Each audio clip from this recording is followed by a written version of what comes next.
NATO Foreign Ministers have wrapped up their two-day virtual summit on the global shift in the balance of power. Top of the agenda was the rise of China and how the alliance should adapt to a changing world.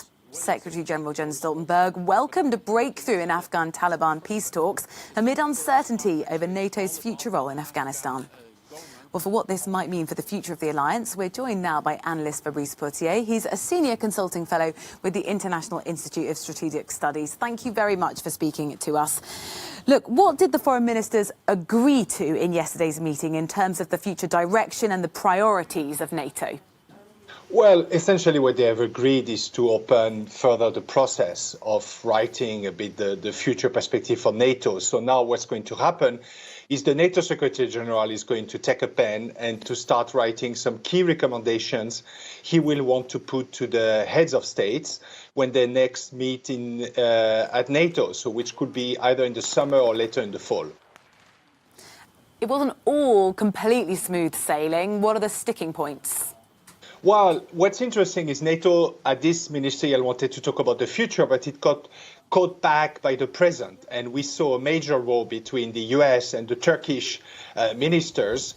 And I think that expresses very well NATO's conundrum, which is it's in the middle of a deep political crisis with some allies, starting with Turkey, clearly on a very different trajectory than the majority of the other allies. And the whole point of trying to talk about NATO's future is to see how can we fill those gaps, how can we fix those fractures. And it's not going to be easy because this is not just about how NATO works, it's about actually how its members look at the world and are positioning themselves in the world. And Turkey is definitely going into a different trajectory. What about the structure of the organisation as well? Were any decisions made, it sounds boring, but it's important, on how they're going to make and action decisions? I think the biggest takeaway from the reflection group report is not so much about talking about China or Russia or emerging technology. I mean, this was all in the making already.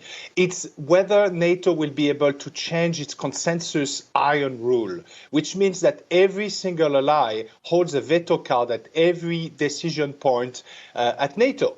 And if it manages in the next strategic concept to propose a more flexible formula where consensus, meaning unanimity, can only be used at a very political level, and then the day-to-day work is based more on the majority kind of rule, that will give much more flexibility. And it means that allies like Turkey cannot hold NATO, basically hijack NATO with a veto card. Thank you very much for your analysis of yesterday's meeting, Fabrice Potier, Senior Consulting Fellow with the International Institute of Strategic Studies. Really appreciate your time.